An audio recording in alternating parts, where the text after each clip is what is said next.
Paz do Senhor Jesus. É um prazer estar aqui nessa noite de aniversário dessa igreja. E, em primeira mão, eu quero aqui agradecer ao pastor Jairo. Deixa eu abrir aqui, para não pecar. Obrigado, pastor Jairo, por aceitar a indicação do pastor Lucas. Deus abençoe o senhor, sua esposa, a pastora Rosana, que fui tocado pela oração dela aqui nessa noite. Deus abençoe o pastor Lázaro, pastor Amparo, é isso? Deus abençoe aí os seus quase filhos, né? O Lucas, que é genro, é isso? Não errei não? Parece filho, né? Só faltou. E o Gesiel, conheci hoje, Deus te abençoe. E o pastor Jefferson, que já trocamos umas ideias ali. Somos amigos em comum do meu pastor Luiz Ricardo. E já choramos ali, eu e ele. E quero pedir aos irmãos, vocês conhecem o pastor Luiz Ricardo Souza, orem por ele. É o meu pastor e não está bem, mas eu creio no milagre na vida do pastor Luiz. Deus abençoe o Lucas e o Eli, irmãos, né? São irmãos, né? Samuel, ou melhor, o Samuel e o Eli. É interessante que é um bem forte e outro bem magrinho, né? Aí eu perguntei para o Eli assim, por que o seu irmão é grandão e você é pequenininho assim? Ele disse, porque o Samuel só ficava em casa comendo Danone, hambúrguer e eu trabalhando com meu pai. E louvo a Deus pela vida da minha esposa Elizabeth, está aqui essa linda mulher, que já me acompanha. Estamos casados há 34 anos e esse ano vai fazer 35 anos, né? Abriu mão da sua profissão para me acompanhar. Ela é psicopedagoga e é a joia que eu tenho na face da terra. E vamos até o arrebatamento. E lá no arrebatamento, lá no céu não vai ter casamento, mas eu gostaria de morar perto dela. Não é? Tanto que eu amo ela. A gente vem de uma guerra, né, de uma luta muito grande. Na verdade, eu estou... Cadê a pastora Rosana? A senhora fez eu chorar aqui.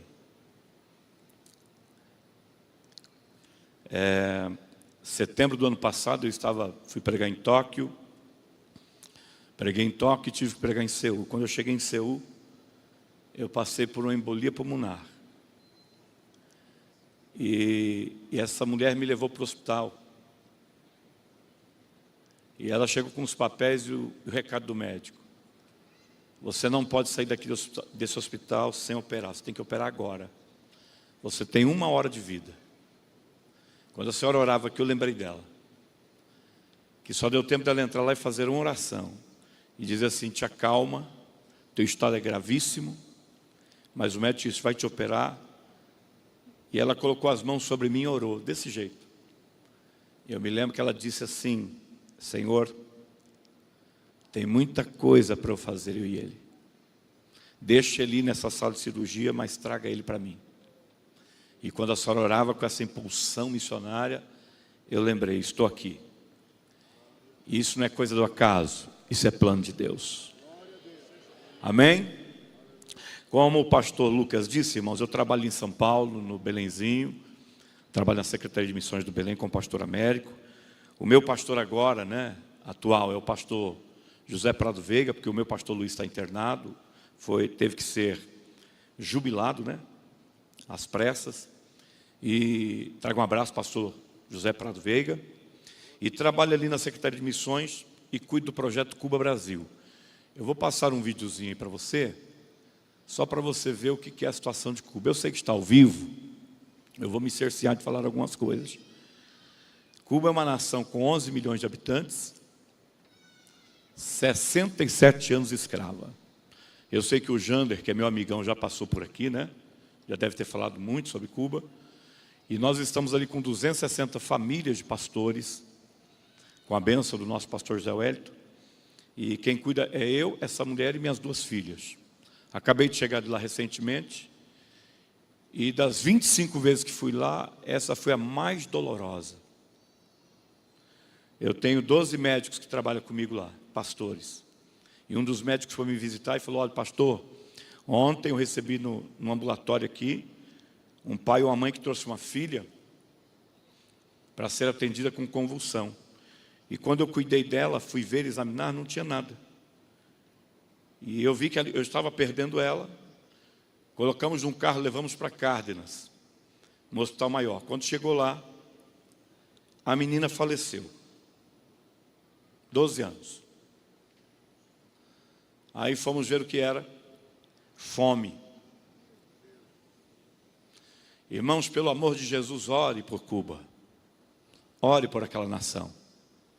67 anos o povo está sofrendo. Um lugar onde um médico ganha 28, 30 dólares por mês. Uma professor, 12 dólares. Como sobreviver? Um lugar onde o povo não pode comer carne de vaca, porque a carne de vaca é só para o governo e para o hotel.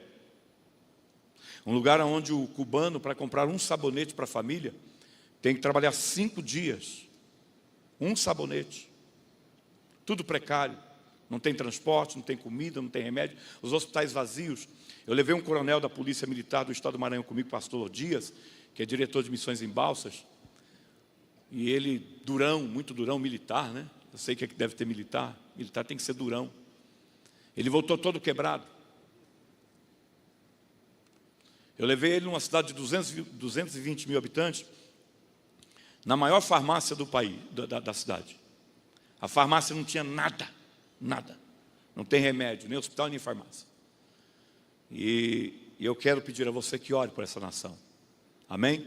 Dá uma olhada nesse vídeo aqui. Eu sei que você está... Por que é esses pacotes aqui? É que a igreja está fazendo aniversário. Então eu trouxe alguns regalos em espanhol para alguém aqui. Dá uma olhada no vídeo aí. É uma história muito comovente e é a situação da igreja de Cuba. Y tú, mi hermano, si estás desalentado, y si piensas que no puedes continuar, abre tus ojos, que Cristo está a tu lado. Dale tu mano, que Él te va a ayudar. Aleluya, aleluya, aleluya. Eles não estão atrás das grades. As igrejas não estão completamente fechadas, mas estão sendo limitados.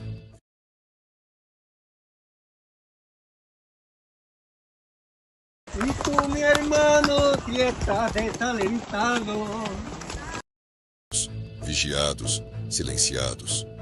Em Cuba, a perseguição à igreja é velada. Você pode cultuar, mas não pode questionar. Pode orar, mas não pode discordar. E muitos ainda enfrentam ameaças por simplesmente crer. Cuba hoje é o 26º país onde cristãos mais sofrem perseguição. Desde oficiais do governo a grupos ideológicos. Os cristãos em Cuba sofrem. Nesse contexto, 2 irmãos cubanos compartilham conosco uma história real. A história de um ex-comunista que perseguia um pastor, até que foi alcançado pelo amor de Cristo. Bom, eu há muitos anos estive servindo ao Senhor como missionário em Sierra Maestra. E para poder chegar a este lugar foi difícil. Uma oposição terrível. Ele era a oposição. Uma oposição terrível contra mim, contra o Evangelho. Mas o Senhor trouxe resultado, porque o irmão Alberto Pérez se converteu. Alberto Pérez. Ele está aqui. Sou Jorge Pérez. E ele é Alberto Pérez. E agora ele irá dar um breve testemunho dele. Eu perseguia os cristãos. Atirava ovos, pedras, porque eu dizia que era eu quem mandava naquele lugar, não sabendo que havia um poderoso. E então me evangelizaram, o pastor me evangelizou, os irmãos me evangelizaram e me convenci que Deus é real. Eu bebia de cair no chão. Me pisavam, me urinavam quando ficava bêbado, porque eu era um alcoólatra total. Estava doente e recebi cura quando fui aos pés de Cristo. Por isso sou grato a Ele e ao meu pastor. E acredito que Deus fará algo grande em sua vida. Damos graças a Deus pela Igreja do Brasil, por esta viagem missionária, pela vida dos nossos irmãos que foram valentes. Eu vivi por muitos anos na Serra, o Amazonas de Cuba. É o Amazonas de Cuba, uma distância de 214 quilômetros de comprimento por 45 quilômetros de largura. Eu só pude alcançar 90 quilômetros, faltam 104 quilômetros. Então, orem para que Deus me levante e me ajude para que eu possa alcançar os outros quilômetros que faltam de missões na montanha. Saudações a todos daí. Um abraço. Orem por mim. Deus abençoe. Brasil, o declaro para Jesus Cristo, assim como Cuba e todas as montanhas de Cuba e do Oriente.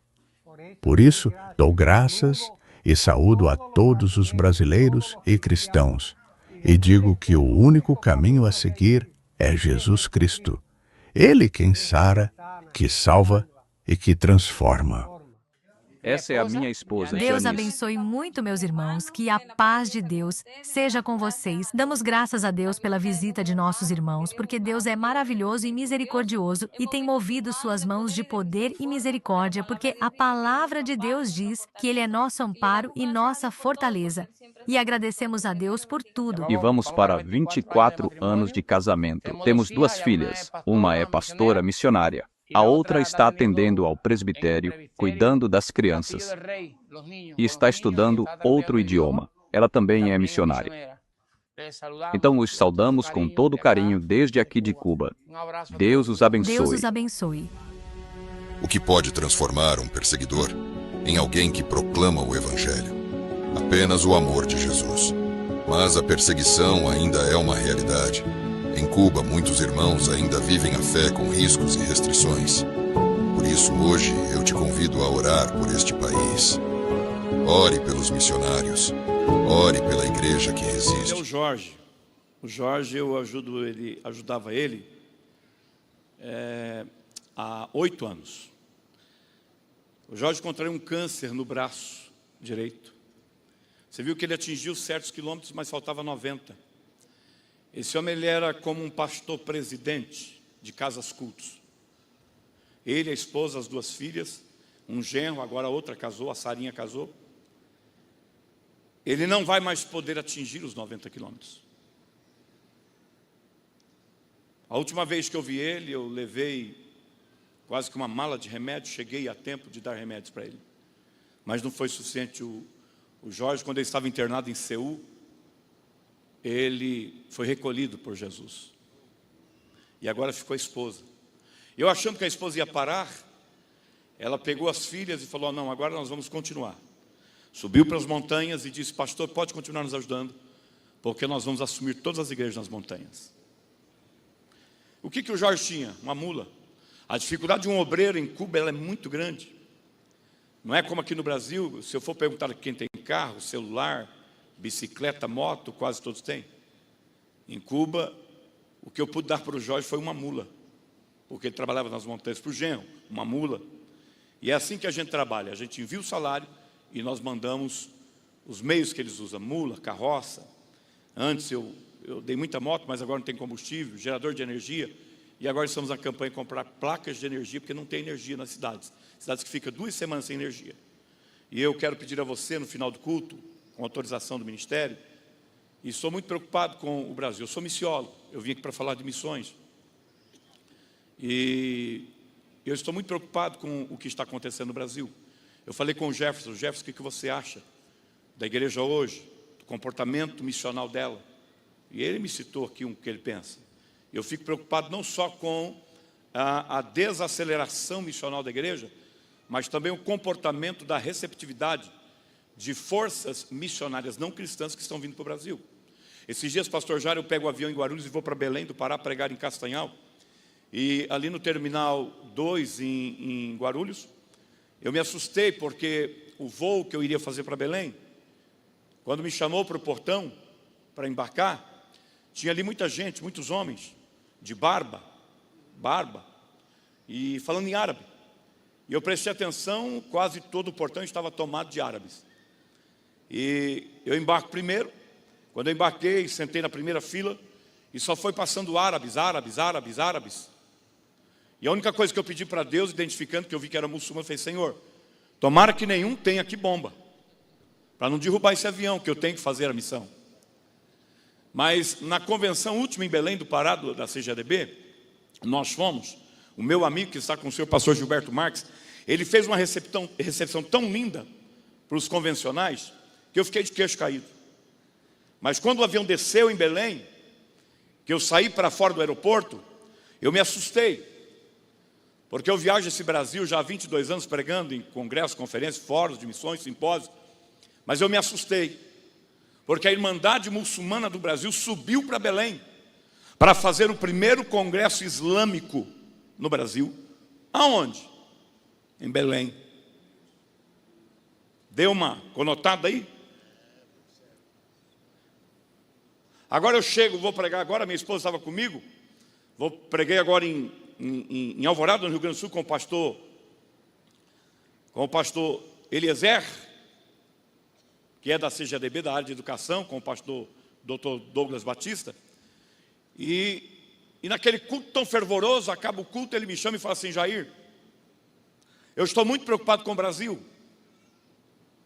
porque eu estou montando uma equipe aqui, agora eu vou invadir o Chuí, porque os muçulmanos resolveram colocar uma mesquita lá no Chuí. E eu falei: eu tenho uma notícia para o senhor. O ano passado eu viajei num avião e os muçulmanos foram fazer o primeiro congresso lá em Belém do Pará. Qual é a estratagema deles? Eles querem cortar o Brasil de ponta a ponta, fazer o mesmo passo que a Assembleia de Deus fez. E eu fico preocupado. Então conheço um pouco mais sobre o Islã, tá? No final do culto eu tenho um material aqui que fala sobre islamismo, principalmente obreiros. Se mudasse um muçulmano que fala português hoje perto da sua casa, como que você entraria para falar com ele sobre Islã? Leve isso aqui para sua casa.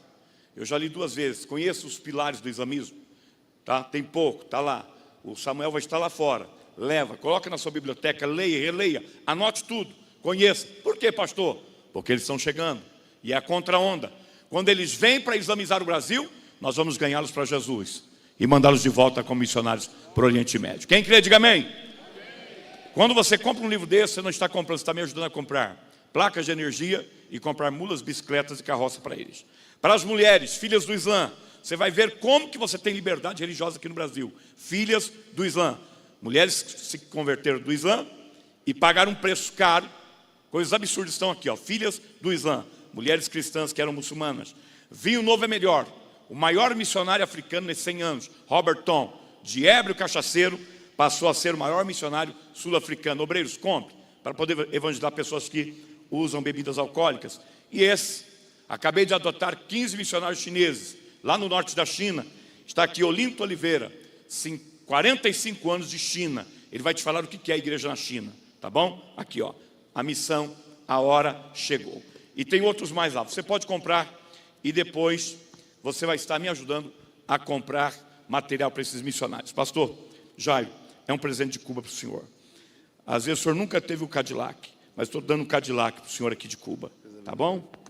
É com muito amor. Aqui um para o vice-presidente, para o secretário de missão. Isso aqui é para a igreja. É para vocês. Tá certo? Eu estou colocando Cuba na mão de vocês. Você poderia levantar sua mão e fechar os seus olhos? Eu quero te dar 30 segundos para você levantar um clamor por Cuba. Por que 30 segundos, pastor? Há 1 mês atrás eu estava pregando em Viamão, no Rio Grande do Sul. E eu fiz isso. Era um domingo. Levantamos um clamor por Cuba. Quando foi meio-dia na segunda-feira, o governo liberou 3.000 presos políticos. A liberdade daquele povo está chegando. Levante a sua mão para os céus. Eu quero te dar 30 segundos para você levantar um clamor por esta ilha. Para quê, Senhor? Para Deus derrubar aquela muralha. Para Deus libertar aquele povo escravo do comunismo. Eu creio que dos seus lábios, do teu coração pode sair uma oração sincera e Deus pode te ouvir agora. Vamos lá, 1, 2, 3, levante um clamor. 30 segundos, uma oração por Cuba.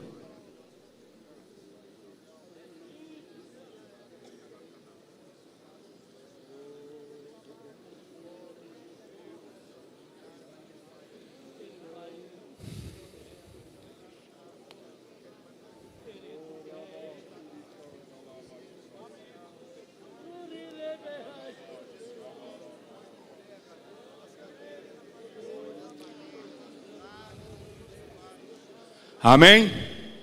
Pegue a sua Bíblia, Atos capítulo 1, versículos 6, 7, 8 e 9 e 10 e 11. Eu leio para ser mais rápido, tá bom? Eu gosto de fazer leitura responsiva, mas eu vou ler para ser mais rápido. Ah, mas o senhor não vai ler a leitura oficial? Vou, vamos ligar a ela depois. Todos prestem atenção na leitura. Atos capítulo 1, versículos 6 ao 11. Então os que estavam reunidos lhe perguntaram: Senhor, será este o tempo em que restaures o reino a Israel? Respondeu-lhes: Não vos compete conhecer tempos ou épocas que o Pai reservou pela sua exclusiva autoridade. Mas recebereis poder ao descer sobre vós o Espírito Santo, e ser-me-eis testemunhas, tanto em Jerusalém como em toda a Judéia e Samaria, até os confins da terra. Ditas essas palavras, foi Jesus elevado às alturas à vista deles, e uma nuvem o encobriu aos seus olhos. E estando com os olhos fitos no céu, enquanto Jesus subia, eis que 2 varões vestidos de branco se puseram ao lado deles. Eles disseram: Varões galileus, por que estáis olhando para as alturas?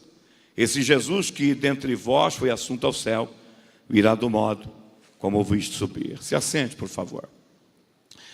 Por que a palavra missão, ou missões, como a jovem missionária falou aqui com tanta empolgação, eu fiquei prestando atenção, né, na jovem missionária entre os povos indígenas falando. Por que essa questão de missão ele é um tema tão difícil hoje?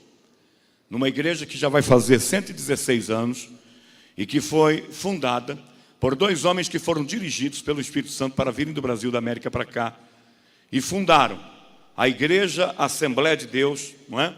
Aqui no Brasil, que já vai completar 116 anos. Esse assunto, eu rodando o Brasil nas Assembleias de Deus, eu percebo que não é um assunto muito palatar, que não é um assunto muito querido. Eu prego desde os 14 anos, mas que tive ascensão ao Brasil foi há 20 anos atrás. E a minha área é só missões, eu só trabalho com missões, com congressos, conferências, palestras, seminários. E às vezes eu encontro dificuldade de entender certas pessoas que, por exemplo, amigos que ligam para mim, pastor Jairo, e falam: você prega em tantos lugares grandes, me indica lá. Não tem como abrir portas. E eu faço uma pergunta, tem alguns que até falam: você sabe falar sobre missões?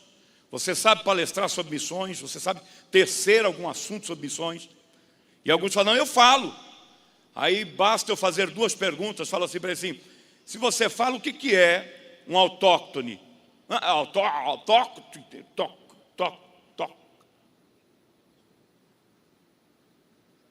Me fala aí 5 países dentro da janela 1040.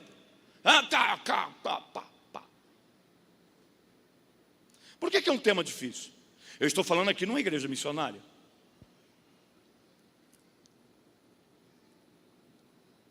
Você sabia que o islamismo hoje superou o cristianismo? É a religião que mais cresce hoje. Estou vendo aqui pastor Fabiano Bezerra, meu amigo. Mas tem desde obreiros, pastores a membros que não estão se tocando. E por que não se interessam? Hoje essa casa poderia estar aqui estupefada de gente. Mas alguém ou algum, eu não quero aqui apontar, não veio porque o tema é conferência missionária. Para que eu vou lá ver uma menina de cocar, tentando emocionar pessoas, falando dos ribeirinhos e dos indígenas?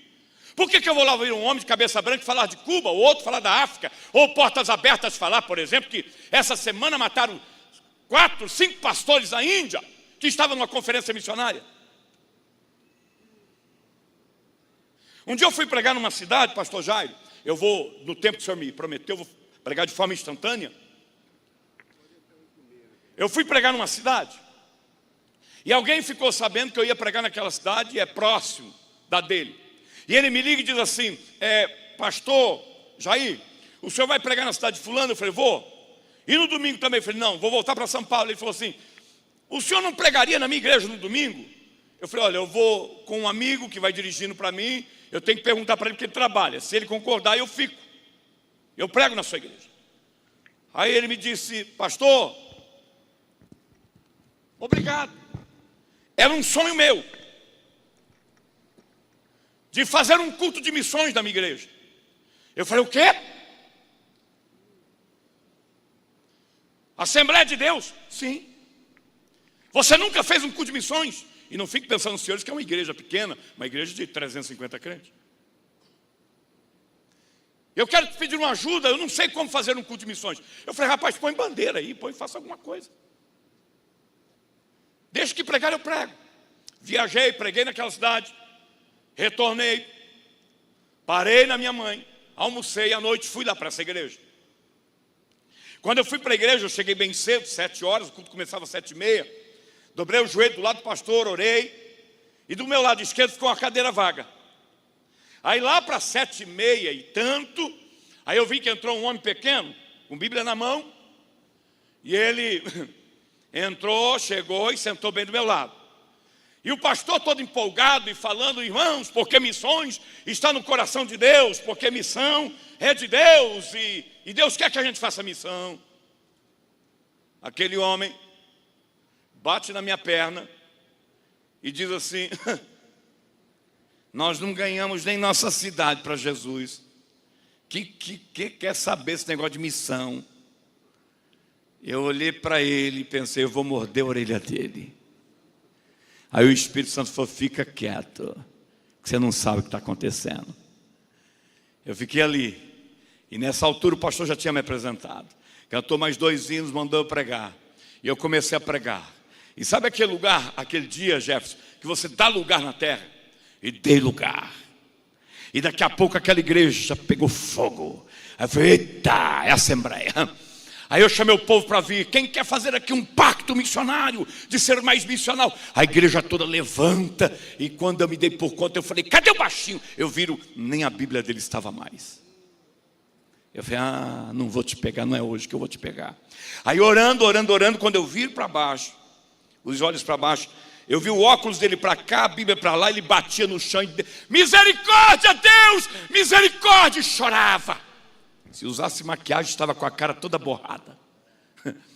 Aí eu olhei assim e falei, Jesus te pegou. Tá. Aí acabou, ele levantou, veio todo tímido, chegou assim, pastor, eu quero te pedir perdão. Eu falei, por quê? Porque eu falei daquilo que eu falei para o senhor sobre missão. Eu falei, não, você tem que pedir perdão para o teu pastor. Para mim não. Aí ele foi na minha frente, pastor, me perdoe. Eu falei para o pregador, pastor, quando o senhor estava falando de missão, eu falei, me perdoe em nome de Jesus. Ele, pastor, deu um abraço nele. Passou 3 meses mais ou menos. Aquele pastor me disse, pastor Jair, sim.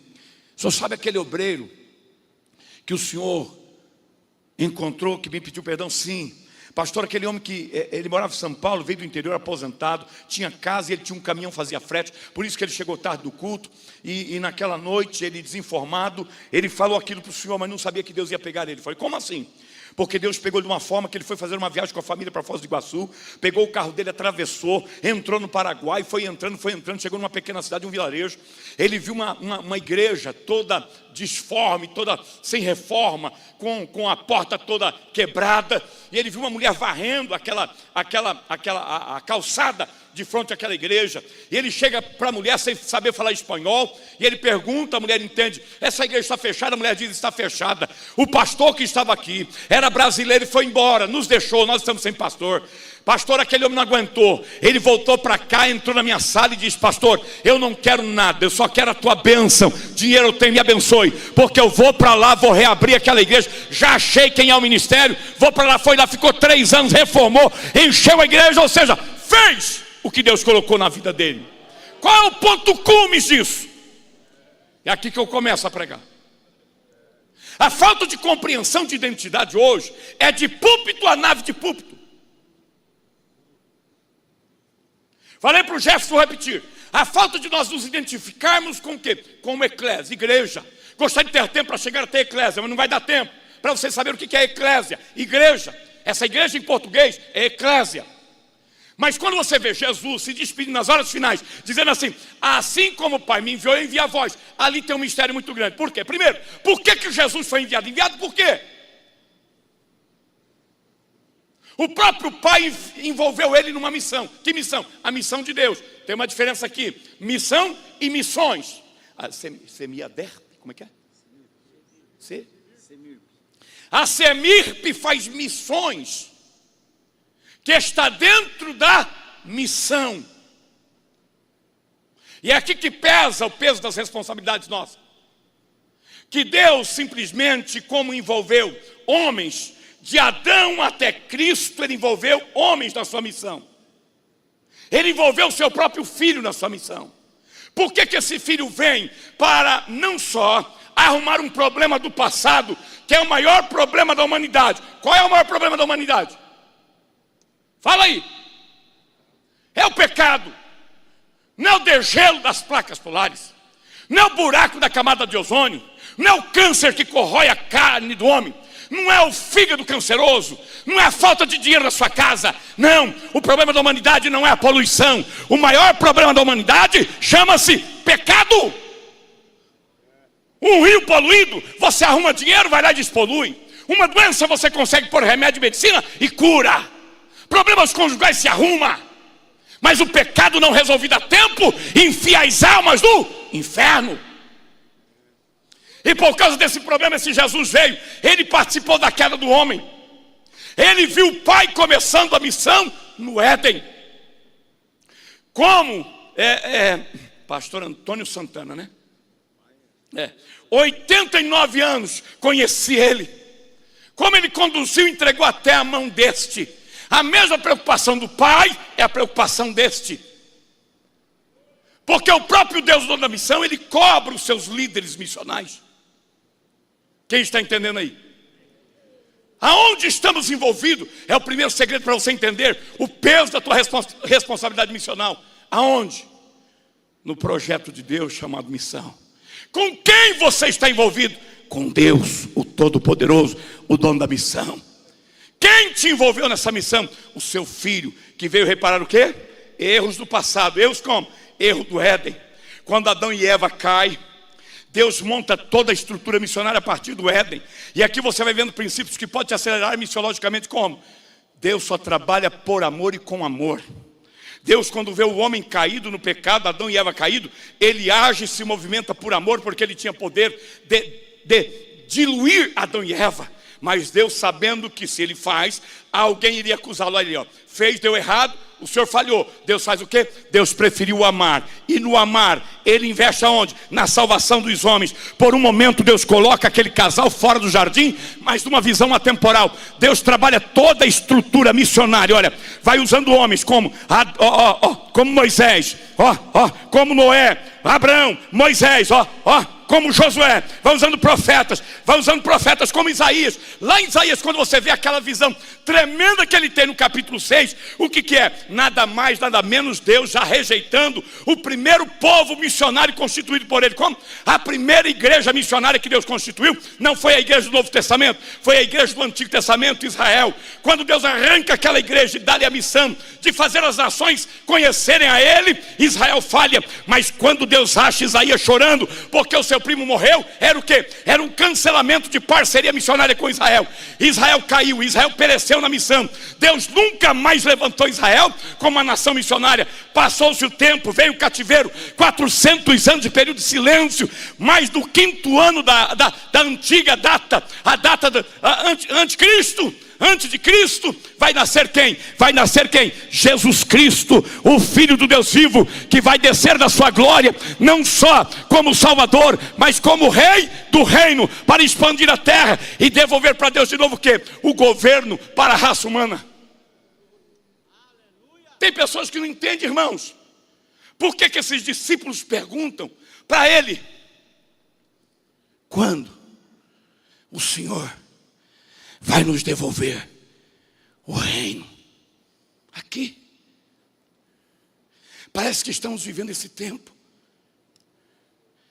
Foram 3 anos e 40 dias de uma imersão missiológica. Esse tempo de Lucas, capítulo 1 de Atos, é o mesmo tempo de João. Eles fazem essa pergunta que não é capciosa, é inocente. Olha a visão deles: 550 anos de estado vassalo, 3 anos e 40 dias de imersão missional, Jesus os constitui, assopra sobre eles o Espírito Santo, dá-lhes a missão, eles estão preocupados com a parte política. Quando o Senhor vai nos devolver o poder político? Jesus vai dar uma chacoalhada neles e vai dizer o quê?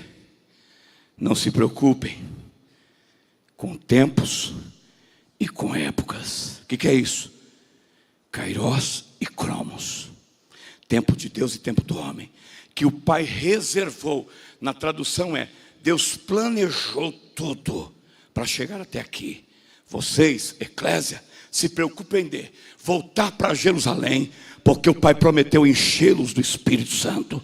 E a partir de agora, a menina falou aqui uma palavra muito forte, que daria para nós falarmos, né? Só essa conferência, equibalo. O que é equibalo? É forçados a ir, é tocados por uma força maior. O próprio filho foi tocado por uma força maior. Qual? O amor do Pai, o amor dele, forçou ele a descer dos céus, se humanizar, se tabernacular, se tornar homem como eu e você, para cumprir a missão tríplice: cordeiro, sumo sacerdote e o quê? Inaugurador do reino e da igreja.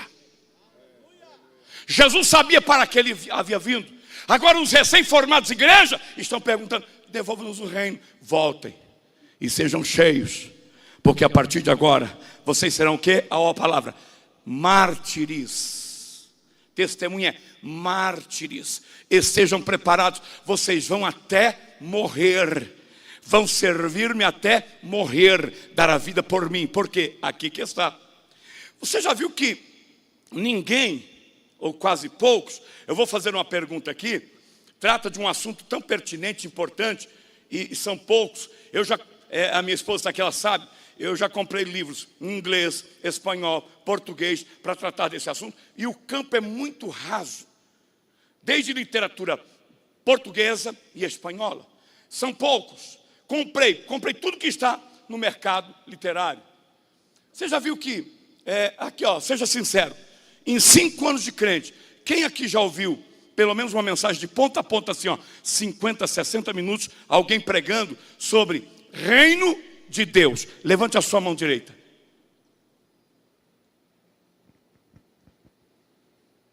Por que ninguém prega? Talvez essa seja uma das coisas que desacelera a igreja na parte missional. Porque o que Jesus veio fazer? Ele veio, o quê? Readquirir o governo que Adão e Eva no Éden virou as costas para o governo de Deus. Quando fala reino de Deus, nada mais, nada menos é do que basileia, governo, ou seja, domínio.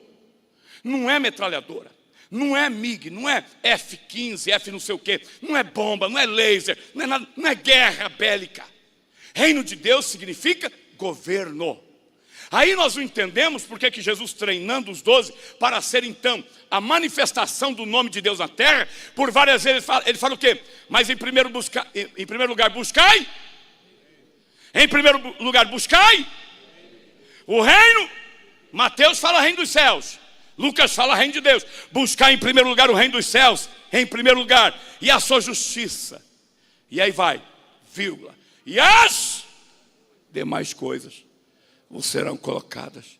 Mas parece que invertemos. Há uma busca exacerbada por coisas. E quando fala coisas, podemos colocar no campo concreto e no abstrato. Parece uma inversão. Buscamos coisas, formaturas, conquistas, casamentos, posses. Sim ou não? Será que temos sido realmente a igreja do reino? E o que é ser a igreja do reino? Só para você entender, quando Jesus chega lá em Cesaré de Filipe, chama os seus discípulos, ele anda 62 quilômetros, quase meio-dia, para chegar em Cesaré de Filipe. Quando chega em Cesaré de Filipe, 2 semanas para ele subir, para ele ir para Jerusalém e morrer. E passar de fato a missão para eles. Mas quando chega em Cesaré de Filipe, ele vai fazer um teste, para ver se realmente eles estavam ligados aonde? No governo de Deus. No reino. O reino de Deus não é comida e não é bebida. O reino de Deus não é concreto. O reino de Deus é invisível, porque parte do comando de Deus. Tá. Aí ele fala: meus filhos, quem é que os homens estão dizendo ser o filho do homem? Aí um vem e fala assim, uns estão dizendo aí que o senhor é João Batista, outros estão dizendo que o senhor é Jeremias, outros estão dizendo que o senhor é algum profeta. Aí Jesus, ok, aí vai. Então para a área de relacionamento, porque o reino, ele é relacional. Ó, o reino, ele é relacional, como a igreja e a missão. Se a missão é também, por exemplo, ela é cíclica e geracional, então quer dizer que o reino é relacional. Deus trabalha de forma cíclica, ele repete com cada geração. Quantos anos o senhor tem? Geração dos 60. Quantos anos o senhor tem? 73. Geração dos 70, você? Geração dos 50. Quem tem 40? Geração do 40. Tem aí geração do 30. Geração do 20. São geracionais. Para todas as gerações, Deus trabalha de forma cíclica, repetindo. Por quê? O conteúdo do reino é um só. O quê? O evangelho. Aí Jesus vai mostrar o que para eles? Que o comando vem do céu. Por quê? Porque o reino, ele é orgânico, ele tem que crescer. E agora ele vai testar o quê? A intimidade deles, para ver se eles são ligados.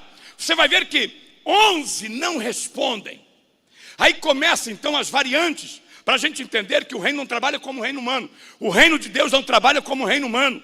O reino humano trabalha por status. O reino humano trabalha por aquele que é mais bonito. O reino humano trabalha por aquele que prega melhor, que fala melhor. O reino humano, ele trabalha dessa forma. Mas o reino dos céus não. O reino dos céus trabalha de forma que a gente não entende.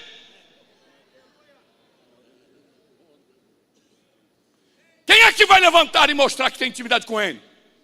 O mais rústico, o mais grosso, o mais afoito, o mais estúpido, que as pessoas olhavam para ele, para a prática dele. Pedro, tu é um grosso, tu é um ogro. Tá, um ogro, mas estava ligado. Quando ele fala, e vocês? Quem vocês acham que eu sou?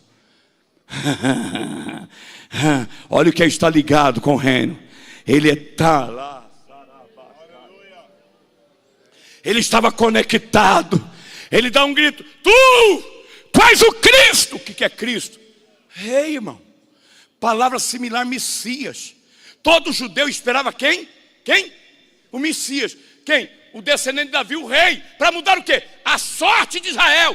Aí você vê que lá, quando eu disse que Isaías mudou todo o curso, agora Deus não mandaria mais um rei político, um herdeiro de Davi para o trono político. Mandaria o quê? Um rei espiritual. Um rei para tirar o homem do pecado e levar o homem para a eternidade. Não era questão mais de etimologia, de etnia. Agora era uma questão missiológica e espiritual. E Pedro estava ligado, porque o pai dá um brado, ele grita, tu és o rei, o filho do Deus vivo. A quem você veio procurar aqui hoje? Levante a sua mãozinha assim, ó.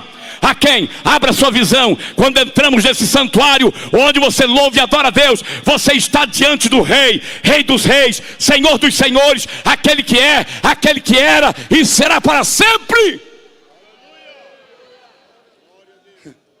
Agora olha o interessante. Aí você vai descobrindo o que é igreja. Tem gente, irmãos, que está vivendo uma vida cristã. Está ao vivo, eu vou falar. Quase beirando aquilo que vivíamos no passado. Um religiosismo. O que é religiosismo? Coisas costumeiras, corriqueiras. Cultinho do domingo. Cultinho da quarta. Cultinho da quinta. Louvorzinho aqui. Uma ofertinha ali. Um diziminho aqui. E é a vida cristã. Mas eu vim pregar essa palavra hoje. Que a vida cristã, a vida da igreja, é muito mais do que dogmas.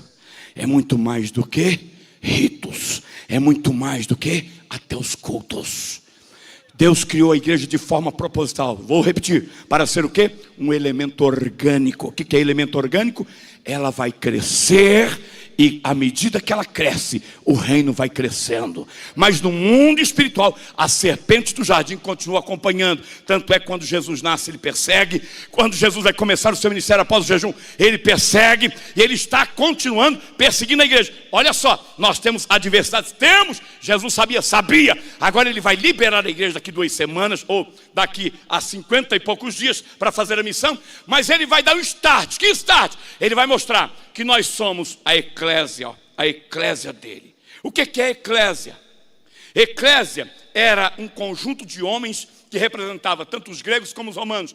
Eles saíam em comissões, em comitivas.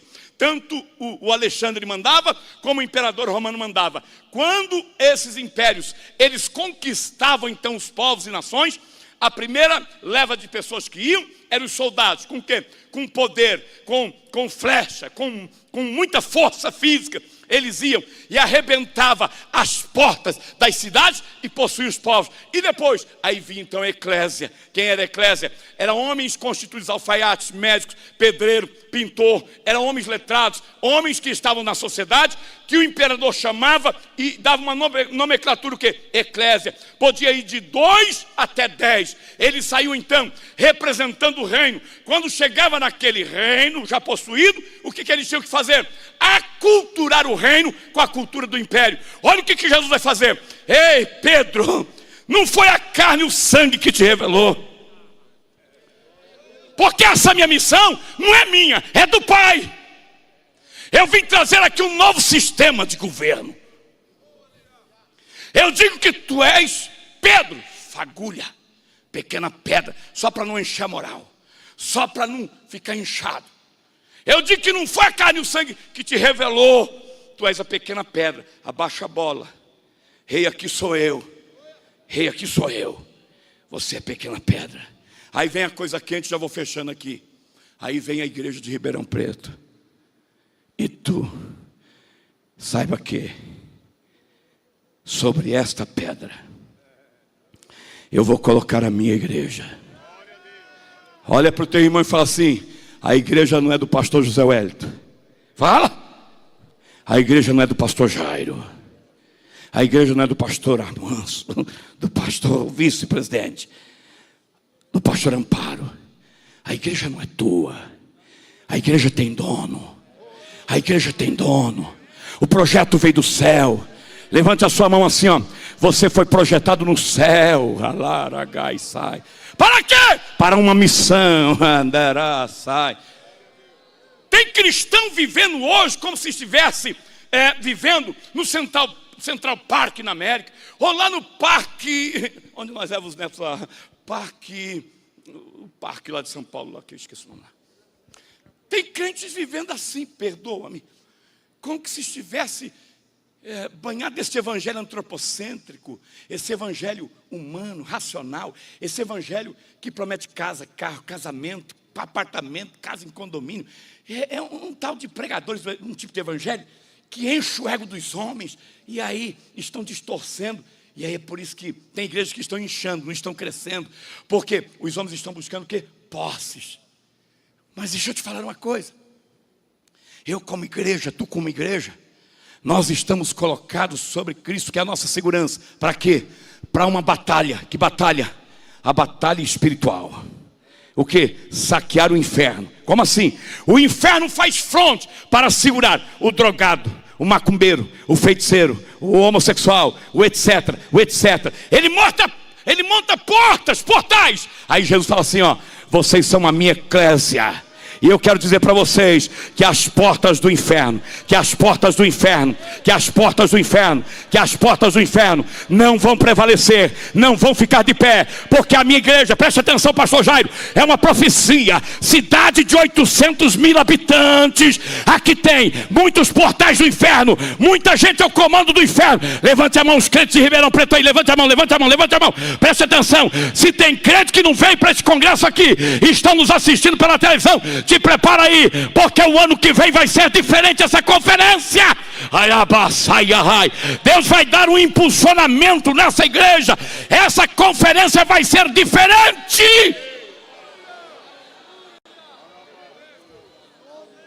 Quando ele nomina a igreja, ele não deu nome à igreja dizendo pastor, cargo, missionário.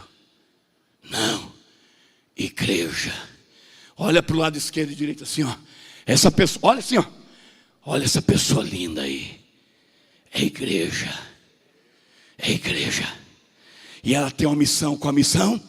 Ir de Ribeirão Preto aos sertões do Brasil, aos ribeirinhos, quilombolas, aos ciganos, aos surdos e mudos, aos mais ricos, aos mais pobres. A igreja de Ribeirão, quando acabar aqui as fronteiras do Brasil, ela cruza a fronteira. Se tem projeto, vai aumentar. Vai para a Ásia, vai para a África, vai para a Europa, vai para a América do Norte, vai para a América Central, vai para a América do Sul, vai para as ilhas, vai, porque a igreja é orgânica. Belandaraçai, Belagaraçai, Borambadaçai, Geba.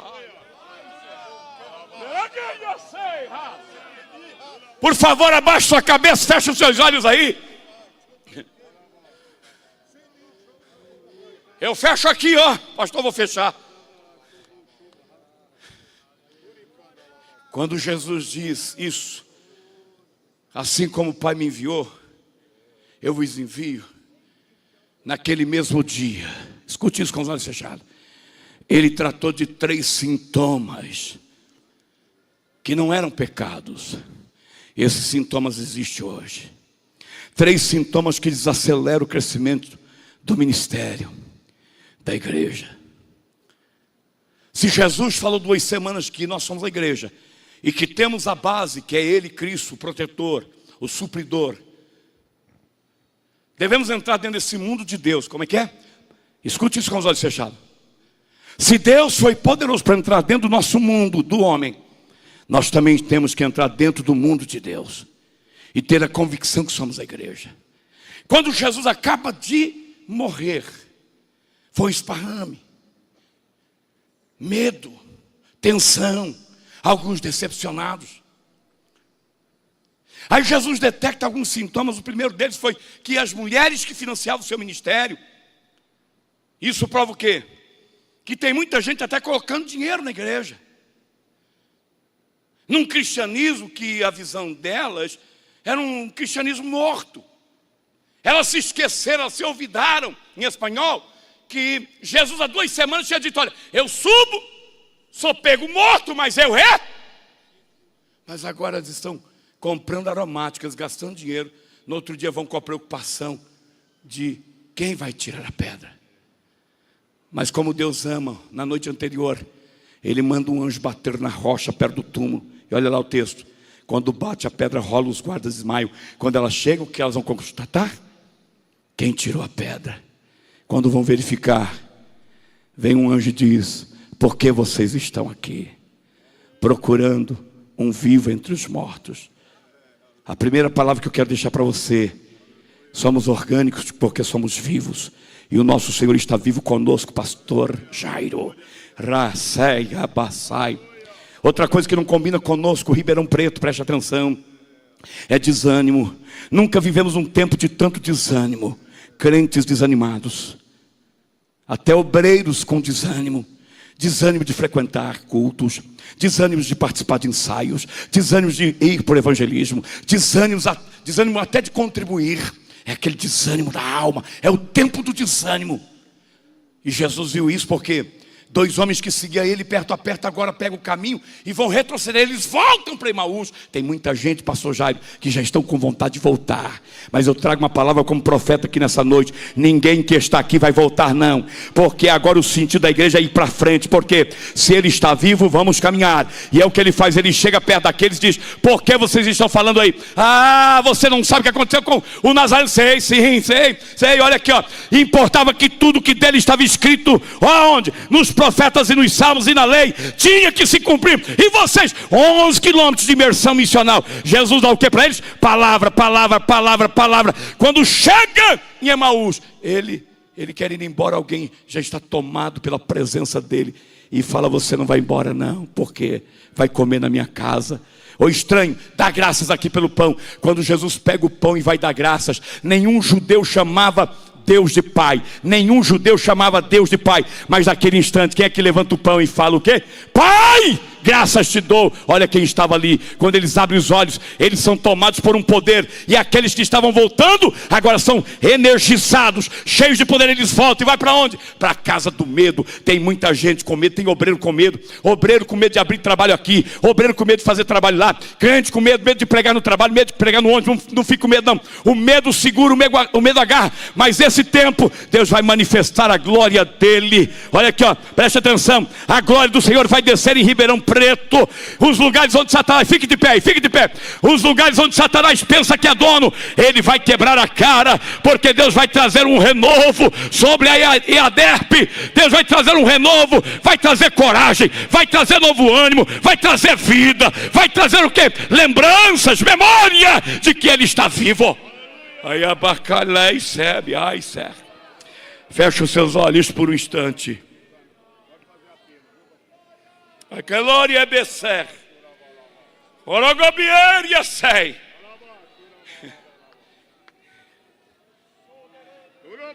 Ainda aqui será feito muitas despedidas missionárias. Essa igreja, Deus vai encher ainda os cofres dela de tal forma que vai transbordar. Porque Deus tem um interesse pelo teu coração, pelo coração da tua esposa, da tua família, dos obreiros que lhe assessoram. Há lugares em que essa igreja em Ribeirão Preto vai fincar bandeira, vai colocar o evangelho, vai fazer o reino se expandir naqueles lugares, no Brasil e fora do Brasil. Esse teus pés, que já pisou muitos lugares, ainda tem muitas nações para vocês pisarem ainda. Eu estou falando aqui para um público, fecha os olhos aí por favor.